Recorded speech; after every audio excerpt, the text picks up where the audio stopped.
Are you tired of the endless stream of fantasy marketing and vanity metrics? Yeah, so am I. My name is James Patrick, and I'm an internationally published photographer, media specialist, and marketing strategist. I'm also a student of professional development, and like you, I've been left frustrated by all of this influencer-driven generic advice, making us think that we are just one course, conference, or manifestation away from the life of our dreams. We need to cut through this crap and move beyond the posturing, beyond the facade, beyond the image, to take real action on the real work that will create the real results. This is the Beyond the Image podcast. What is going on? Thank you so much for tuning into our latest episode of the Beyond the Image podcast. I'm honored that you could take some time to get a little information and get a little inspiration to help you in your creative entrepreneurial journey. We have a brand new approach for an episode today where I get to speak to a creative and we get to really unpack so much of their catalog and their work and their experiences. And we can really start to get a behind the scenes look at what it comes to bring some of these projects to fruition. So I'm super excited. So I'm going to bring her to the studio. We have Taylor Ballantyne. She's a photographer and director. Taylor, how you doing today? I'm doing great, James. Thank you so much for having me. I appreciate you being on. So let's get a little bit of like background set. So Sure. How long have you been a photographer? What was it that got you into shooting? Because at some point, like directing also became a passion of yours.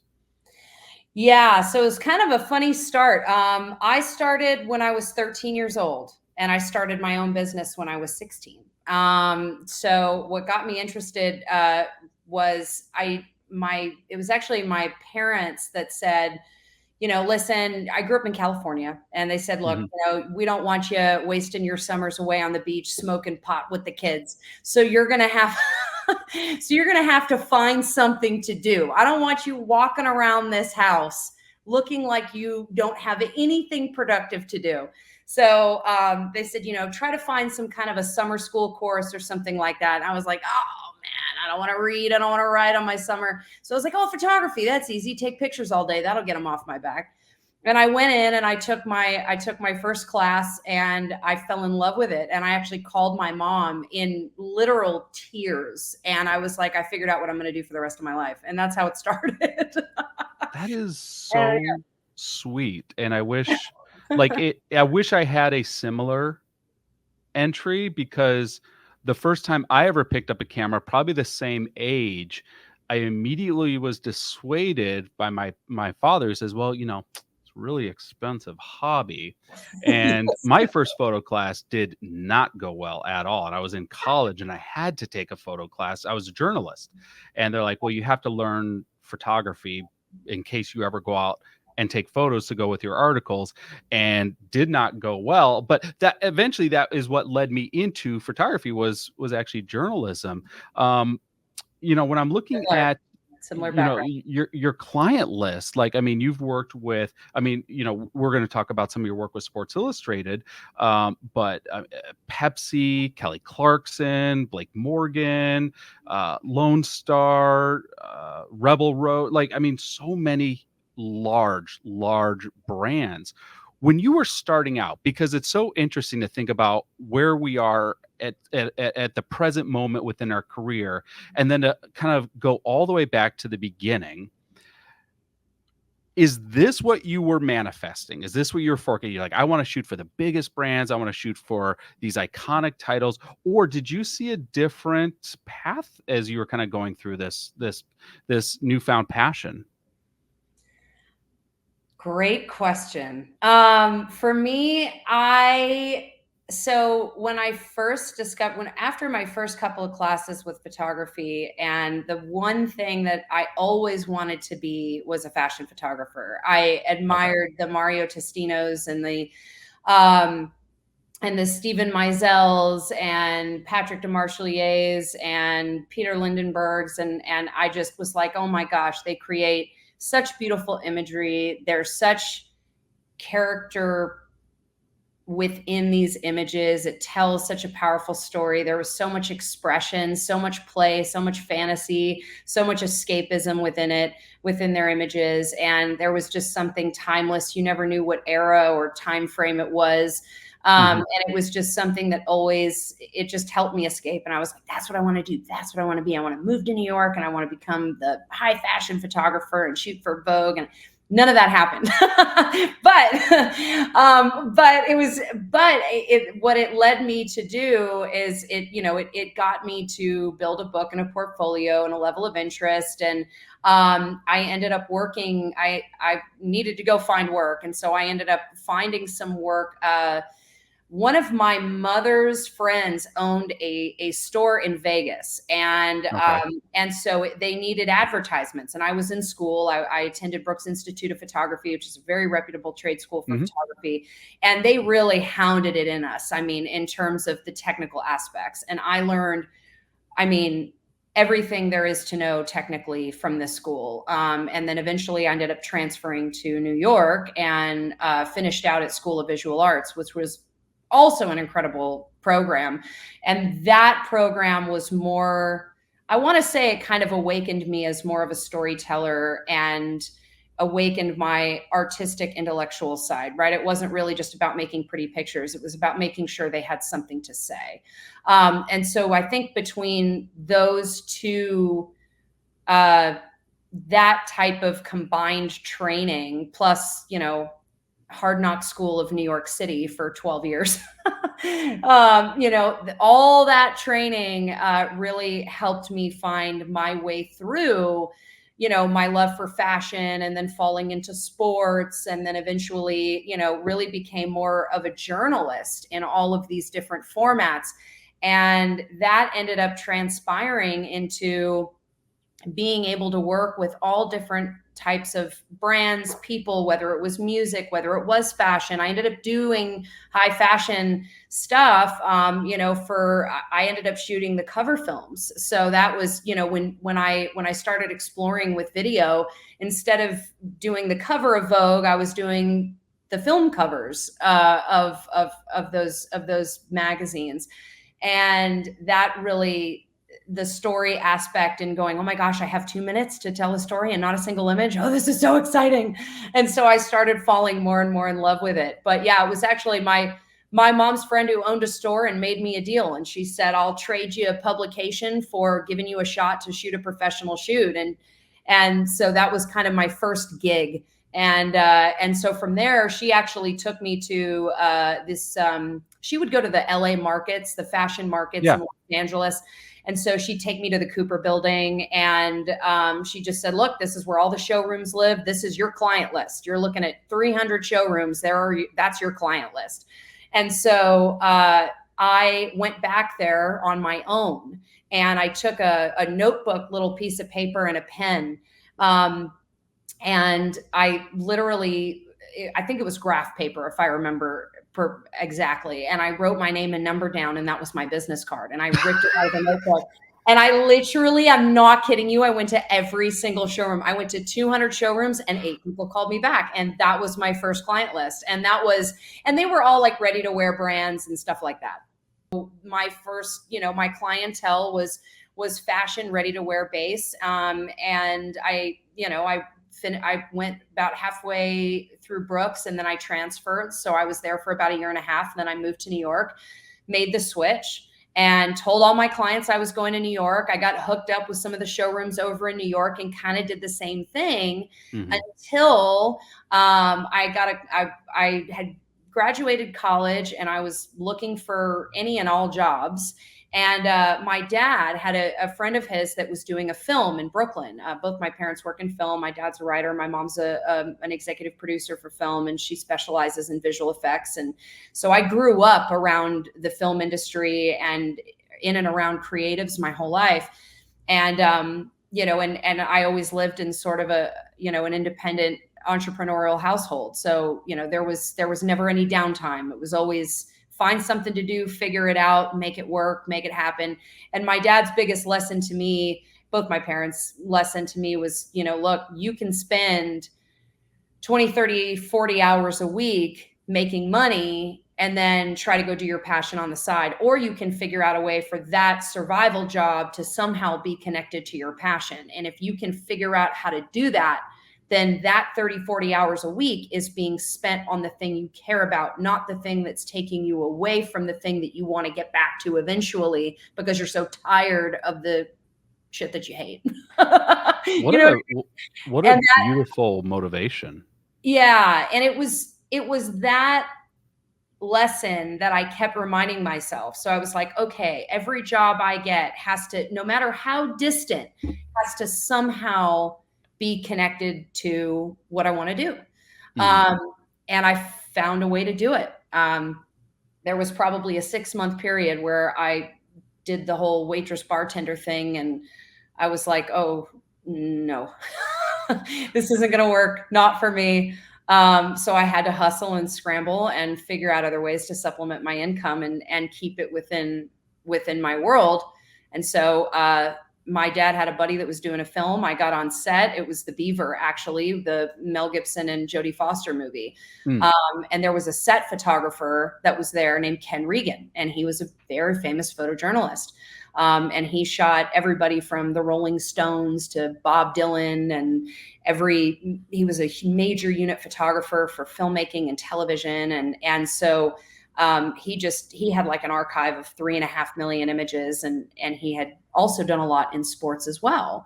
And so I'm thinking, gosh, here's this photographer who's considered a journalist, but he's done all these really big things, but he's done them in all these different avenues.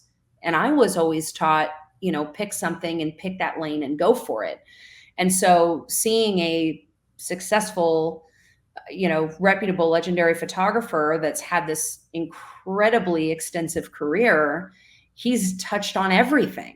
And I'm like, well, I want to do that. I want to figure out how to touch on everything. That seems pretty cool. Mhm. So when I met him, we had this conversation, and he said, look, I'm not the best photographer in the world, but I'm great with people, and I'm a people person, and I'm loyal, and I'm consistent, and I know how to be in the room, and I know how to disappear in the room. And he's like, if you can figure out how to do that, you can go anywhere. You can jump into different genres. It doesn't have to all be one thing, because what your thing is people and story. Yeah. That's your thing. So you can go anywhere with that. And I ended up It's working like for him. your backstage pass for life. Basically, yeah, exactly right. And I ended up working for him for 6 years, and he taught me everything about the business. I built my portfolio. That's when I discovered photojournalism. That's when I discovered sports. That's when I discovered music. And, and I was with him up until he passed away. Mm. And when he died, I was again out of a job. Sounds terrible, but that's what happened. And so I was scrambling, trying to pick up any job I could and assisting for other photographers and building my book as much as I could. I also started dabbling in video at that point, because I realized, I'm like, if I just stick with photography, I don't know if that's going to be enough to get work. And I don't want to be afraid to expand. So Yeah. I started getting into video work. And that's when I worked for a photographer for a while, Garance Doré, and she was kind of the first blogger on the scene when that whole blog thing started blowing up in 2013, 12, 11, 10, 12, 13, something around there. And she kind of started the wave of all the behind the scenes fashion films at Fashion Week. And so she hired me, and I ended up doing all those films for her. And that's kind of how I dabbled into video. So I started traveling to New York, Milan, and Paris with her, and covering all the fashion weeks. And we were filming 5, 6, 7 shows a day. I had to edit every single one of them that night, put them up. And I was just entering into learning how to do video for the first time. So that was like a crash course to figure out video and how to move. And when you go from being a photographer to then the moving image, it's a little awkward at first. And so I had to kind of reestablish my creative at that point. And so I did all those things for a long time. And then it got to a point where that work wasn't sustaining, and she wasn't hiring me full time. And I just couldn't get a full-time gig. And one of my friends back from Santa Barbara days called me up and said, hey, we've got an opening at Sports Illustrated. It's negative $10 an hour. It's 2 days a week, and you will not be shooting or doing anything creative. You will literally be processing drives, testing old gear. You'll be a photo technician. You'll be getting electrocuted every other day. You want it or not. And I said, okay. And for about 6 months after getting electrocuted every other day, I called my dad and I was like, I can't do this. This is insane. This is so nuts. It's not even connected to fashion. It's not connected to anything. What am I doing? And he was like, he's like, kid, you're in the building. You Mhm. never know what's going to happen. Don't judge how this is panning out. Even though you wanted it to look like this and it's looking like something else and it doesn't make sense, you're still connected. Just stay in it and see what happens. And 6 years later, 6 covers and swimsuit and athletes and everything else. Yeah. And I definitely wanna get into showing some of that work, but there you had mentioned a couple things that I feel it's important to unpack a little bit. The first thing I'm curious about was you mentioned early on, you really looked at a lot of different photographers' work and you kind of studied it and you kind of got a sense of what was signature about each of these photographers' approach to how they made imagery. My personal observation, this is totally anecdotal. I'm not seeing that as much anymore. I'm not seeing young photographers really study works of, pioneers within whatever industry of or genre of photography that they want to be a part of. I'm seeing more mm, like spur of the moment snap inspirations leveraging social media. I'm not seeing a deep dive study of OGs within an industry. Now, is that something that you voluntarily really were drawn to look into, or is that something that was like just more course required work for you to study certain photographers, or a little of both? Both. I think, I'm 36. So I'm also I'm a little bit older than the social media Hmm. puppies of today, where I feel like a lot of their, I think you're right. I think there's a lack of research, there's a lack of investigation because they have different things to their disposal. So their inspiration is coming from a different place. Mm. With my education and the way I was able to access those things, it was picking up a magazine. It was looking through photography books. It was going to school and saying, hey, you need to learn your ABCs before you can start making sentences. So if photography is what you want, you have to study the foundation, the analog, everything that came before you, so that you can figure out what about these aspects attract you to that and what of that world is what you want to focus on. So, there were, of course, in photo school and things like that, yeah, there were requirements in history. But I mean, before I even went to school for photography, that was just something I was very much interested in. And that's not to say that we're not in a generation of people that don't do that. I don't want to generalize because that's Mm-mm. not fair, but I do think that their access looks different. So they're researching things differently and they're relying on resources that are right in front of them.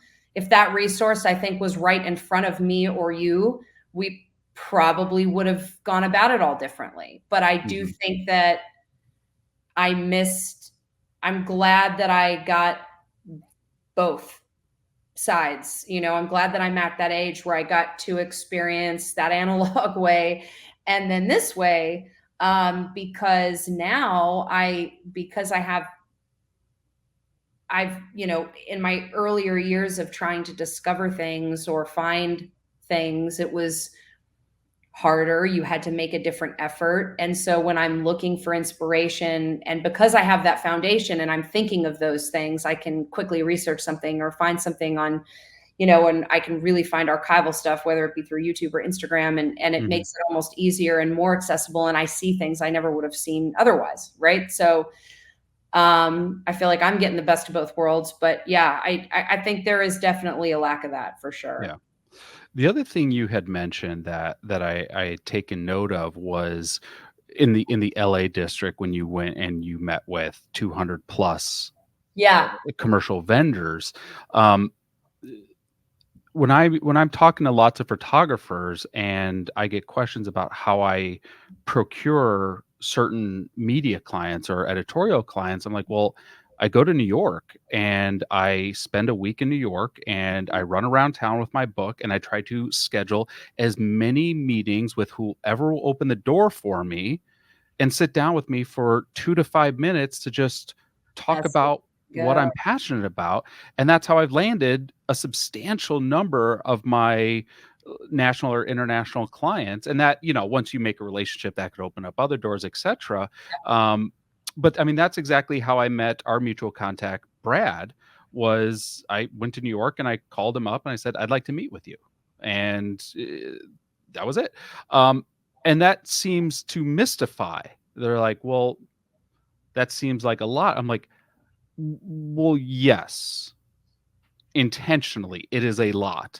Um, and I It's understand that so there are What's It that?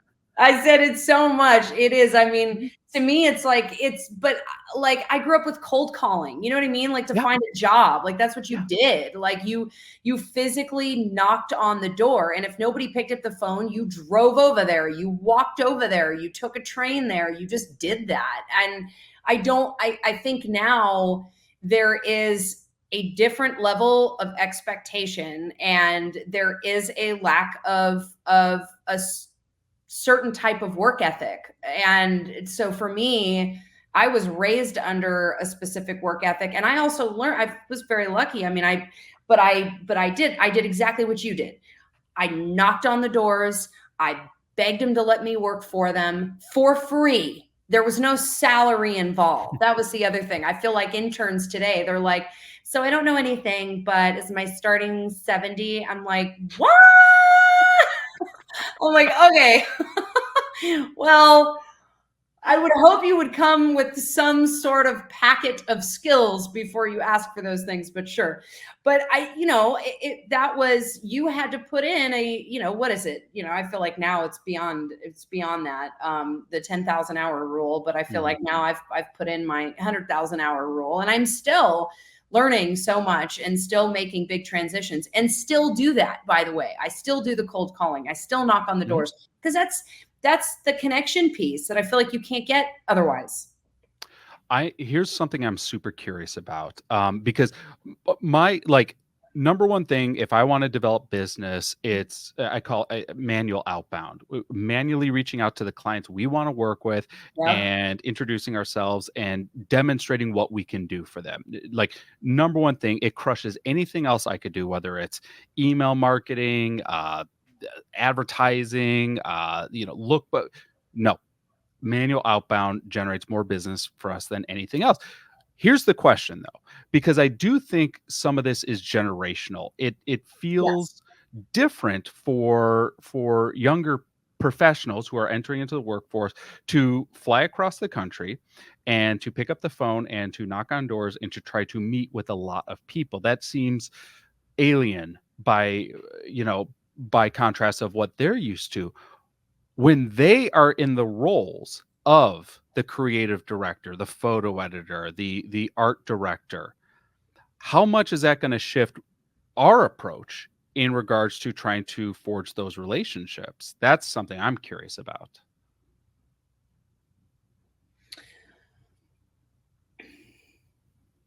The way I see it from my perspective is my generation and what I was raised with is that's what I know, right? And Mhm, what I know is you build a craft, you learn everything in and around that craft, and you mhm, try everything, from, I can say without a shadow of a doubt, I've been every level of assistant, gaffer, grip, producer, AD, the behind the scenes girl, the event girl, the red carpet girl. I've been the photo editor to the editor. And so I think gathering, when you put yourself in all those positions and you put hours in each of those different circumstances, right, you gain a level of knowledge. And and now you have this big toolbox that you can pull from. So whatever your main focus is, you're pulling from that toolbox from all those different experiences, and they all aid that direction. And I think for now, if you are someone who does not take that, I feel like today, this generation, what their struggle is, what they have to face is that lack of direct communication, because everybody is, going, there's a wall. There's always a wall. There's never shake my hand, look in my eyes, make the connection, get on the phone, talk to me, right? There's all these other levels for them to almost avoid that. So I feel like when they get into those positions, there's just a basic foundation missing of communication or work ethic or knowing how to articulate something. Not saying I'm saying they, and I'm just generalizing to the younger public, but and I'm certainly not trying to bash it either, right? Because now I'm working for all of them. They're hiring me as the director and the photographer because they are the curator, they are the art director, they are, they know the marketing.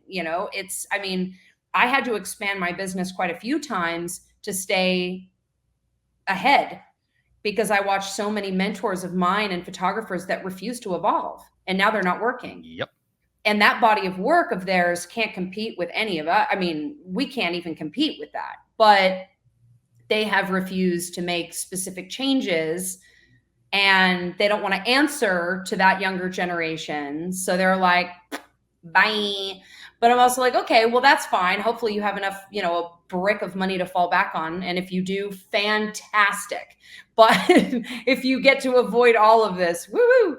But for me, it's like, I think that it is so important to evolve. And if you are an image maker or director, whether you're in front or behind the camera or in any other iteration of it, it's our responsibility to learn how people are digesting information. That's first and foremost. Yes. And if you have to learn how people are digesting information, then you've got to research the things that you don't know or make you uncomfortable. There's so much I don't know. And there's so much I'm learning from this generation that was social first, right? So they might lack in certain skills in terms of maybe anticipating needs or asserting themselves or certain communicational aspects, but their creative is there in a way that mine wasn't at that age, because they're exposed to all of these different technologies and they're not afraid to try literally everything faster than we all figured it out or found it. Mm-hmm. So it's opening them up. So it's like I have, some assistants that come on set with me that do my behind the scenes or whatever. And I have an affiliation actually with a college out here in Nashville, Tennessee. I relocated to Nashville, Tennessee for, and what brought me out here was music videos and directing film. But I found this local college in Tennessee, and I wanted to, just be a part of that mentor basket and, find great assistants and meet, young, new marketing people that, I could hire or help from my side of things. Because I think now too, I find myself from commercial photography to now directing. And then from directing, I'm now providing a full scale turnkey operation for most of my clients. That's what they expect. So it's like from creative inception all the way to the marketing asset down to the social media asset is what they expect. And they don't want to go fishing, and they don't want to have to do all these a la carte things. So that's kind of how I'm evolving and shifting my business into that, so that I can learn more, stay ahead of the game, continue to evolve. But I need the younger generation that knows more than me in those aspects. And then in turn, I'm able to kind of teach them. And it was funny, a couple of the kids that came out of that school, they were like, man, there's something about being on set and learning things on set that we just don't learn in a classroom, or you don't learn by watching Instagram, or you don't, it just so many things. But they're sponges. They want to learn it. They're like, give me everything that I need to know. What am I missing? Like they want to there is a hunger for give me all the information. And I don't think I had that much of that hunger of give me all the information. I was kind of like, la da da. I was very, you know, as my parents would say, you were away with the fairies as a kid, you know, because I was in dreamland and in fantasy land and I was creating in my mind, but I wasn't stuck in a phone. And I didn't have that like hunger for give me all the knowledge right this second. I'm like, I'll figure it out. It'll show up. I'm going to have to go to school anyway, you know, and then, but I had a different kind of hunger, which was, you know, throw myself into all these really high pressure, chaotic environments and I'll learn on the spot. I mean, and that was kind of my approach. And that's what, you know, and that's what worked for me. That's what worked for Sports Illustrated, because I had to invent a job that didn't exist in order to stay there, basically. And I had to continue to stay relevant and find ways to get shooting, because that's what I wanted to do. Even though they told me that was not an option, I was like, yeah, we'll see. And so I had to figure out a way to get there. And I think that's something that I, you know, that skill set really came in handy, of being able to get scrappy and go, okay, what's missing? I got to find something to do. Let me figure out something to do. Yeah. Let's now dive into some of this work, and we'll actually start, we'll jump right off Sports Illustrated. Okie doke. So you had shot this cover of Russell Westbrook, and this was part of the Fashionable 50. Can you give a breakdown on the Fashionable 50 and like what really inspired that and how this shoot came to fruition? Yeah, so actually it's a good perfect image to start on, because it's a really nice segue to what I was just talking about. So this was my very first cover at Sports Illustrated. It was, I believe, was it 2017? And I was already, I had already been there for about 4 or 5 years. And Fashionable 50 came about. This was one of these things where when I started at Sports Illustrated, it was 2013, and we had just gotten, we had to take over .com and we had to take over Instagram. So I was a part of the photo department, and I started as a photo technician, and I was a part of the photo department, and that role just quickly started evolving as things were changing in the industry. And so I just tried to stay as useful as possible. And so we had to take over creating regular content, as much as I absolutely hate that word. In fact, I'm going to take that back. We had to create photographs regularly for people to be looking at online and on Instagram. I have this joke with my friends where now it's like, every time we say the word content, we laugh. We're like, art is not content. A photograph is not a piece of content. So now we just call everything content. It's everyone's sick of the word. But anyway, so anyhow, we had to create things regularly. And I had an idea. We had an equipment closet that was sitting on the 7th floor in the photo department. And I asked my immediate boss, I said, can I create a studio out of that equipment closet? And he said, sure. And then we had a television station a floor below. So I went to the producer and I said, hey, I'm seeing all these big athletes walking around the office. Can you bring them upstairs so that we can take their portrait for whatever article they're doing or whatever video piece they're doing? So that ended up turning into me shooting daily content for the magazine, daily photographs for the magazine. And I think we did over like 250 athletes in the closet. And then that ended up, it was a huge black and white series that I ended up doing. Swimsuit got wind of it. Swimsuit ended up, I actually started shooting for Swimsuit with their casting. So we actually did all the new swimsuit girls that were casting to be in the magazine were in the closet. So it was like this huge kind of a funny joke where everybody was like, I want to be in the closet. I want to be in the closet. So we did. So it really kind of became this historical little room. And so that I'm giving you context because that was really what my role became as a photographer of Sports Illustrated. I started as a photo technician and found a way to become a photographer. And I had to keep finding and reinventing things because I wasn't a game action shooter either. And I wanted to focus on environmental portrait. I wanted to focus on their lifestyle, their personality, their fashion. That was, I always had that agenda. And so I kept trying to find ways to make that work.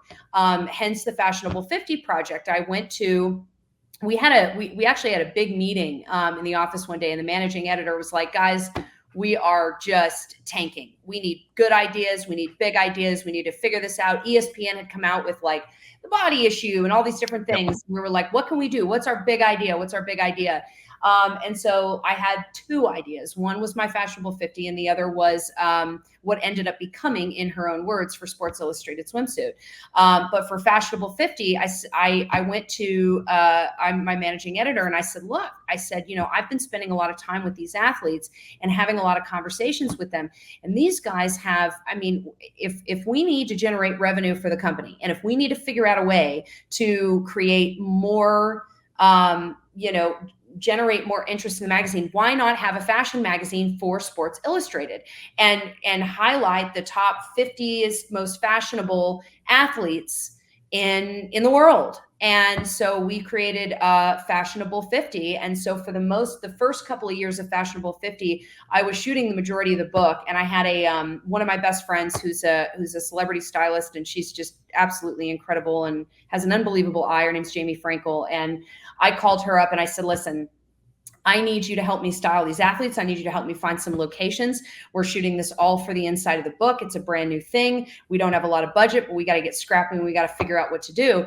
And so she said, okay. And so we put our heads together and put our resources together, and we got access to like the World Trade when it was being rebuilt, and it was just an empty warehouse before Spotify moved in. And so we did a series of photographs in this big empty warehouse. We in fact, right next door, the same friend of ours, Jeremy, who was he was kind of the main property manager for those big buildings. He also did the Four Seasons, which is what you're seeing there with Henrik Lundqvist. And so we got access to the Four Seasons residential penthouse apartments. And so we got really, really creative and found ways to get all of these really high-end locations and shot all these athletes to kind of create this magazine. And so I shot Fashionable 50 had quite a few runs. I think it's still going, if I'm not mistaken. But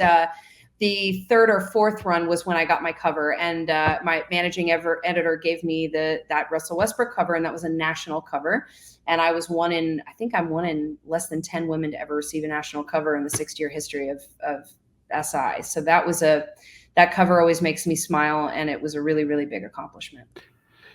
So what I find really interesting about this that I want to point out is this type of imagery is not, as you alluded to, is not common with Sports Illustrated. If you were to look at, let's just say 10 years ago, Sports Illustrated magazine and ESPN the magazine, and you were to look at Sports Illustrated, 95% or more of the imagery are in-game, you know, photos from live events, live matches, live games, you know, whether it's the crowd or the actual event itself or the emotions of the players. And then maybe 5% or less was portraiture, you know, stylized editorial portraiture. You look at ESPN, the magazine, and you'd probably flip that, you know, lots and lots and lots of, you know, curated editorial portraiture and not as much live action. So for you being in there to campaign something like that is a little bit of a risk almost, because it's so against the grain for Sports Illustrated. I took a lot of really big risks while I was on staff.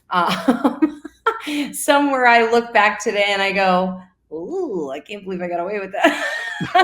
I was definitely very, very brazen. Not that I'm still not. I just, 10 years go by and you refine yourself a little bit. I Mhm. was very excitable and very hungry and very motivated. And I wanted to get in there and make a splash. And I did. And I was really very proud of the work that I did, but mainly because I had a lot of people in there rooting for me and helping me and wanting to, um, they knew how bad I wanted it. And so they really, I had a very supportive team. I really did, especially in my immediate department.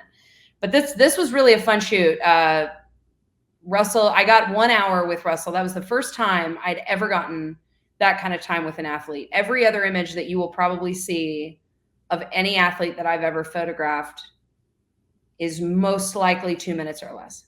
Mhm. Um, the covers are an exception. We have, like, when I'm shooting the last 5 covers, well, yeah, almost every, so I have 6 covers. Every cover I had about, I would say, 25 minutes to an hour for the cover. And then, Which is about, healthy for yeah, an which is, athlete. oh, very healthy. But because I was trained on having such a limited amount of time and I had to create a multitude of setups to fill what we needed in a short amount of time, I got really good at shooting really intentionally, really quickly.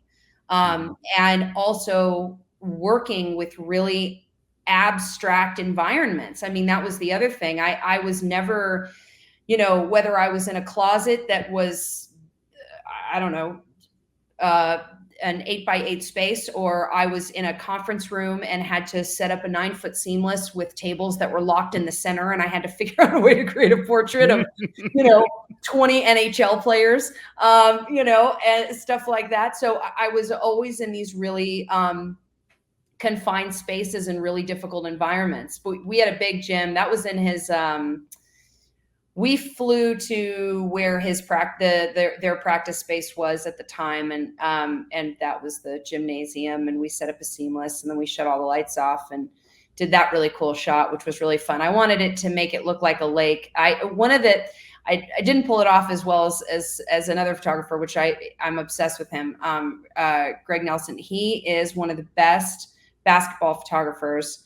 And I'm telling you, his game action, his sports photographs, he literally makes a basketball court look like a lake. And the players are just floating on it. It's the most beautiful thing. So I was trying to be cool there, but it was fun. It was great. I think it's an awesome shot. Like, shooting in big locations like this is never simple, No, it's and, always hard. like, intentionally minimizing the space and creating so much negative space with the dark background and just, like, the hint of the skylights, I think it's very well executed. Thank you. And I mean, what's cool about this whole experience with him is this is the first time Russell was really being highlighted for his fashion and his style. And he was known amongst other athletes and his peers. And by the way, it was like, once we started this fashionable 50 thing, I mean, the amount of athletes that came forward and had their own lines going. And I was like, this is going to be great. They have their own active ready to wear lines. They've got all of the stuff that they're doing for give back components for the kids that that they are mentors for, or who are inspired by them and they want to set a good example. And so they had so much going from an entrepreneurial standpoint that I was like, we've got to highlight, if you want to talk about highlighting on and off the court, this is the way to do it.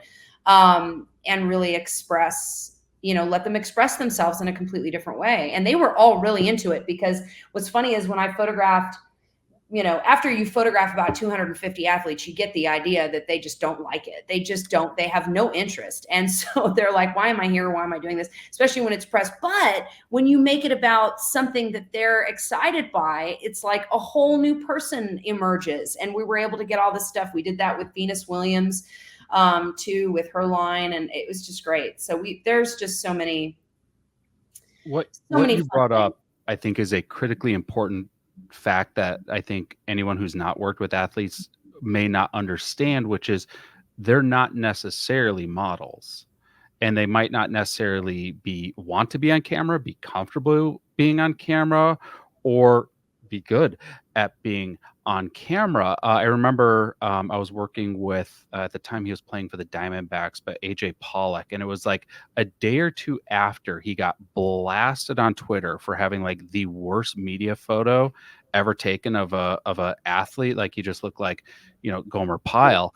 And so he's already self-conscious, he's not feeling good. Yeah, And I know. and I have 15 minutes with him to make a cover and an interior spread, and not a great time to be, but it worked out. We got talking, built a rapport, and I spent 8 or 9 minutes like getting him to feel comfortable before I ever took my camera out, because I was like, I'd rather have 5 great minutes than 15 average minutes.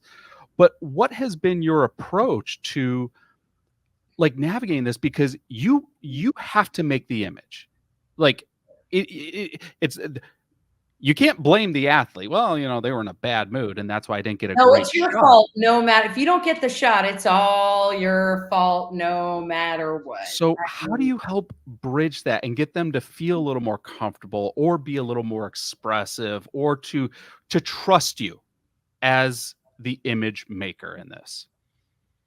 I think this is where, and I say this especially to a lot of people that have asked me this question, and I get this question a lot, especially from aspiring photographers or directors or people that are trying to get into this and go, how do you do that? How do you do that? You got to learn how to read people, and you got Mhm. to be really good on you have to understand timing. You have to really be able to read people. You have to be able to kind of use your inner instinct to read the room. And I do say that means that you have to really work on yourself as a person, right? Because your personal self-development is going to bleed into everything that you do, right? So it's, when they say personal and business is separate, I don't believe that. I think it's all connected. And I think it's really important that, for me to get great at making athletes feel comfortable, I had to learn how to read each individual personality, and I had to match their energy, because I'm also going into it with the mindset of just telling myself, even if I'm nervous, because I'm always nervous before shoot. Like even now, even after all this, I'm always nervous. And so I always have to tell myself, okay, it's your responsibility to create a safe environment. So make sure you listen, make sure enter in with that kind of calming energy, and pick up on where they're at that day, right? Because they might be known for one thing, but something could have happened right before they get to you. And that could Mhm. change the course of how they're going to be in those moments. So it's really important, I think, to gauge before you speak.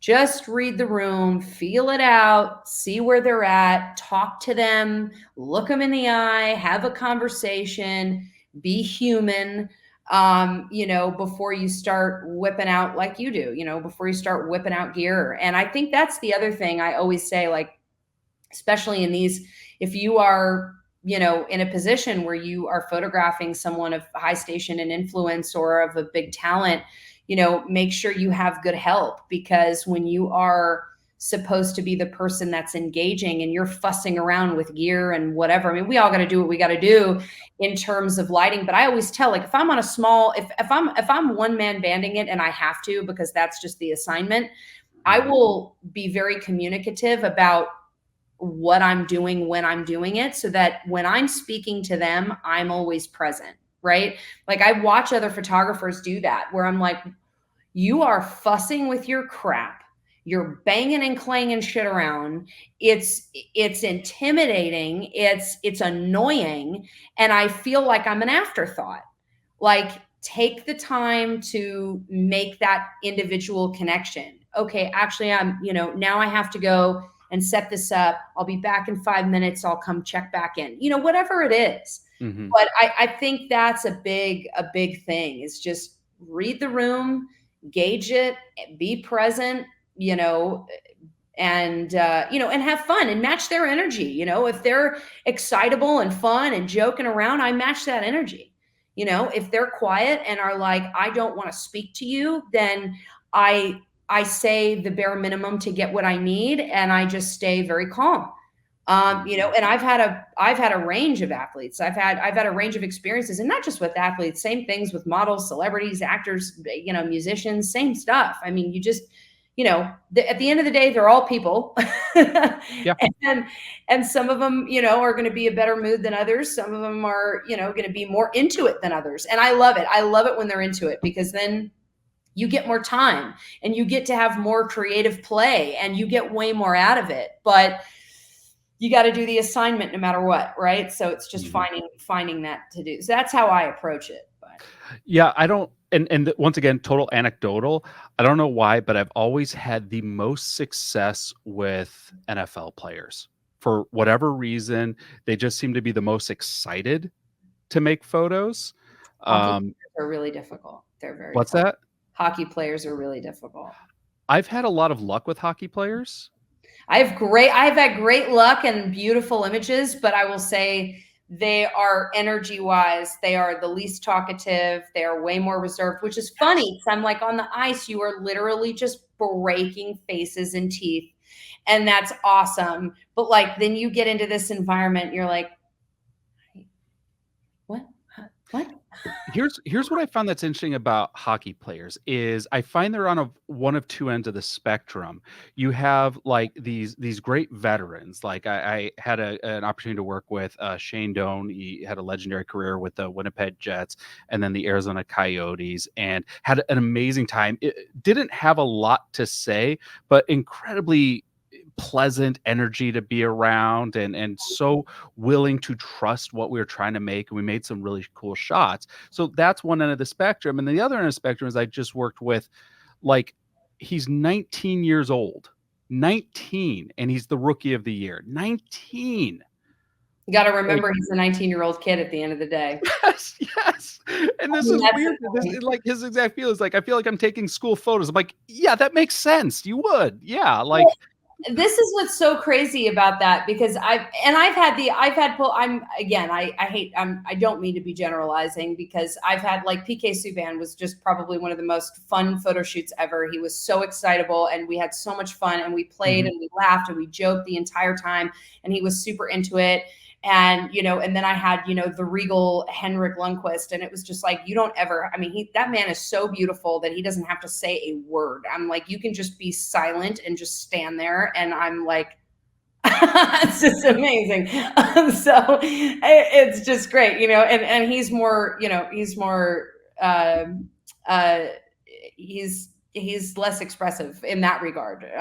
But he was also just incredibly nice and down for anything. And he just sat down, and I was like, that's good. You don't need to do anything else. Yeah. um, but I noticed that because I photographed many NBA and WNBA drafts, and so were the NBA drafts that I would cover, which is a lot of that fashionable stuff you saw too, because we would get these, and that was what was really fun, because the NBA draft, if you've ever photographed an NBA draft, you're packed in a room. There's like 75 other publications in there. They're really excited to get to Sports Illustrated. They usually all have very similar setups. And so they would get really excited, because the years that I was covering it, I was like, we're going to get like hand painted backdrops. So I found this woman in Brooklyn who's been doing it for years. She's just absolutely incredible.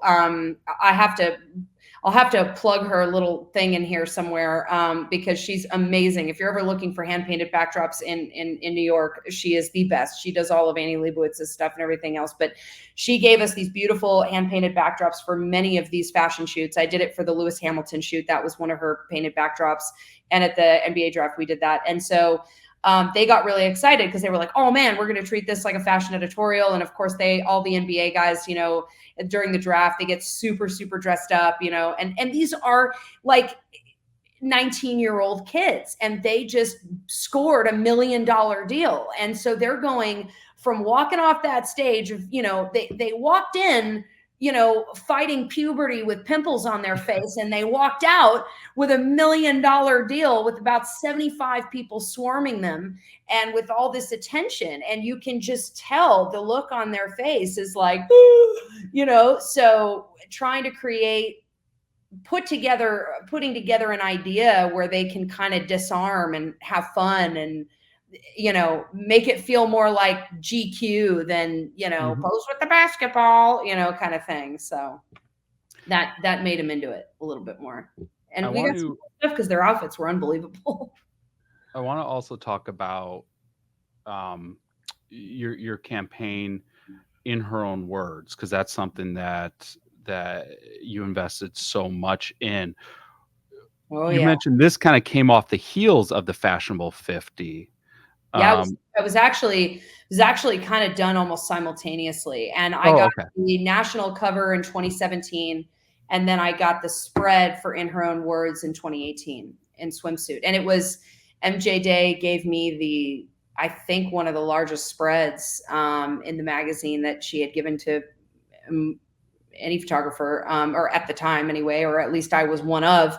And she gave me 14 pages. And I worked on this project for a really long time. She entitled it In Her Own Words and made it into what it is. But when I came to her with the concept, I initially came to the table with this concept to my managing editor because this was actually supposed to compete with ESPN Body Issue. Okay. And so, and how this whole project came about was, I had been shooting some events and some swimsuit launches. And so I got to know some of the girls and I called some of them up and said, hey, I'm kind of bored and I have access to a studio in Brooklyn, which was actually given to me by Chris Hersick, who used to be was one of the creative directors at Sports Illustrated. And then he went on to become the CEO of the Foundry, which was the advertising leg of the company that owned Sports Illustrated at the time. And I ended up doing a lot of commercial work with them. But they had this Drive. They had this studio that was owned by the Drive, which was like a car magazine. And so it was a car garage / white psych that they would just park cars on, and it was empty. Nobody was really ever using it.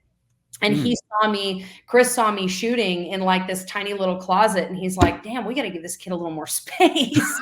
And so he said, do you want to take the spot in Brooklyn? So I had this like big, gigantic warehouse of a studio in Brooklyn. And so I called up the girls and I said, hey, I got access to a studio and it's mine now. I'm just taking it over. They're going to let me do, all my Sports Illustrated projects there. But, if I asked them if I could shoot any personal projects, and they said, go right ahead. So I said, I'm going to be in the studio on a Sunday messing around with some lighting because I'm just bored of the way I've been creating the same images over and over again. And I need something different. And so they all showed up, and my friend Jamie showed up as well. And we sat down and we really all kind of came up with this concept together. And the only really parameter I had with it was just because I'd never photographed nudes before. I had never really done that. I didn't love the way that, the way men approach it. I still wanted it to be sexy, but tasteful and timeless and really explore form. But, collectively this concept was birthed, and it became what it was. And so the concept of this was that the main idea that I had behind all of this was making sure that these women were their own art directors. They chose the words, they chose the placement of the words on their body. They chose how they wanted to, express their story, especially because being a Sports Illustrated swimsuit model ain't all that easy. I'm sure they'll tell you. There's a lot of comments being thrown around. You're really, you're exposing a very raw part of yourself, but to them, it's artistic and it's beautiful and it gives them an entrepreneurial platform, and it's a huge accomplishment. And so when you're being picked apart and torn down all the time, it's like the power that you feel, that empowerment is just, it's almost like it's taken away from you. So I wanted to give it back to them. And that was really the purpose. But it was a huge collective effort. And it was the first time in the 54 year at the time history of the magazine. Now we're at 60 years, but it was at the time, the first time in 54-year history that they did black and white in studio, no swimsuit, all female crew. and it became this spread. And we created so much around it. All the girls were really huge participants, and I actually made some of the girls that were in, like Robin Lawley was the cinematographer, Sailor Brinkley Cook was the behind the scenes photographer for it, because she was really into photography. So we really made it where it was a real female crew, but it was, I also wanted an opportunity for these women to be involved with it however they wanted it. And so some of them ended up working it, and it was great. And we built this project together. So it was a really inclusive, collaborative, big effort and project. And we did a 10-minute film that I directed, and really told the story. And that we did a cut down of that. Justine Warwick was the editor, and she's just absolutely unbelievable. And so she and I sat in her home for probably 150 hours arcing this 10-minute film, and then cutting it down to a shorter 2-minute.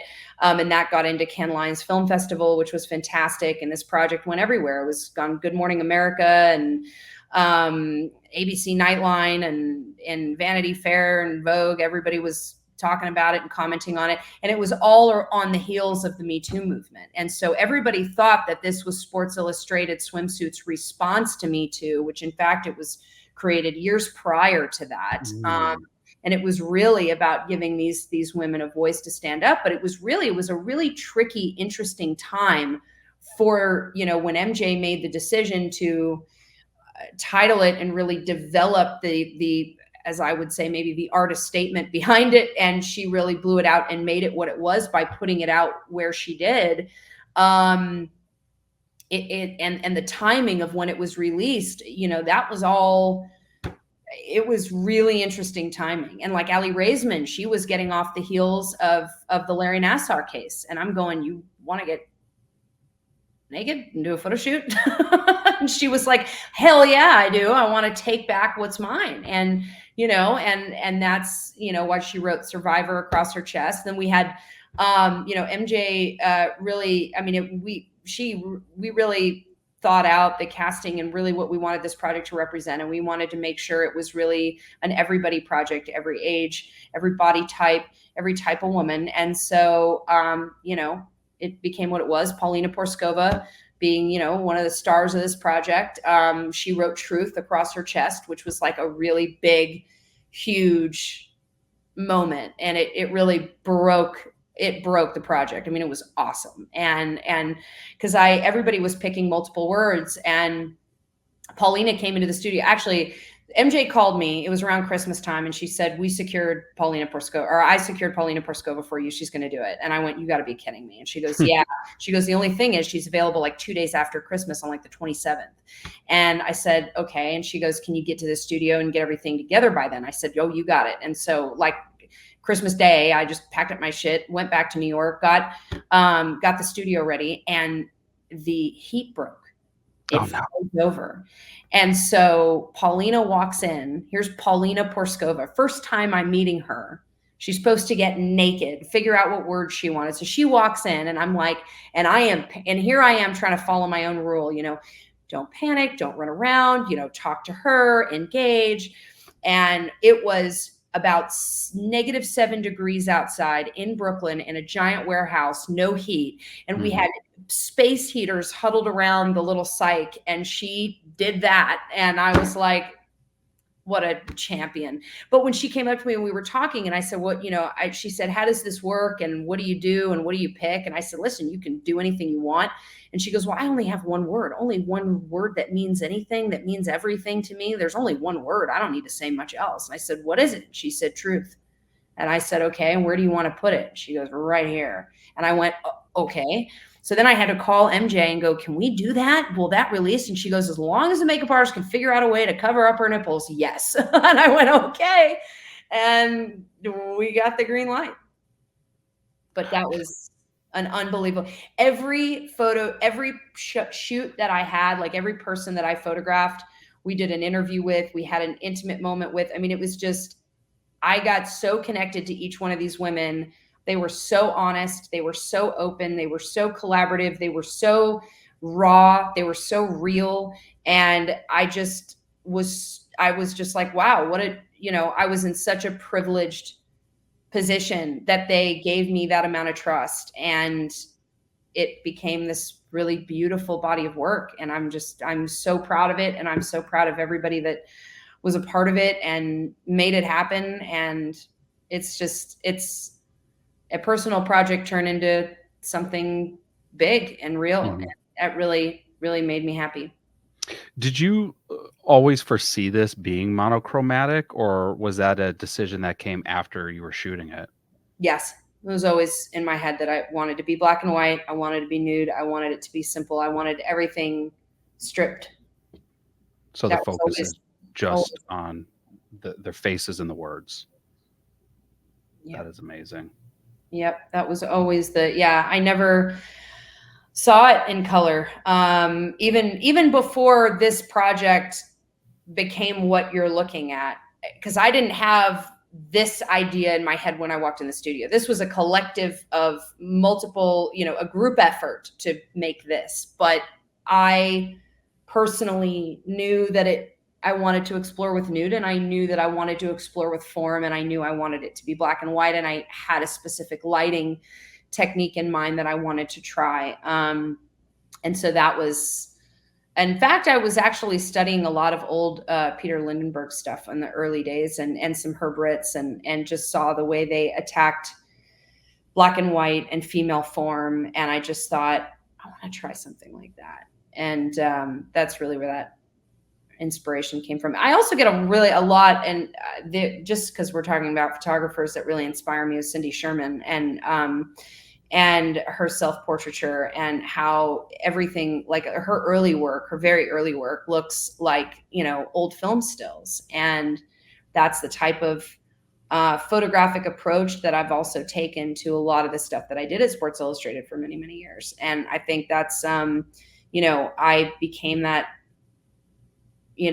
that candid shooter, that in the moment, that, find it on the sidelines kind of thing, which ended up turning into portraits and everything else. But, game action was not my focus, but everything that was around that moment was my focus. So, one additional question for you. What are you most excited for next in your career? I am most excited for everything that I'm doing and building right this minute. I am revisiting.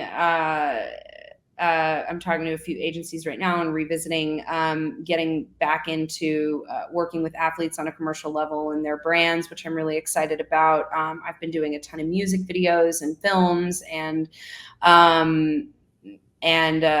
music videos are like short mini movies. And I accomplished my first feature recently, a documentary on Kenny Wayne Shepherd called Trouble is 25 the Film, which can be found on Amazon.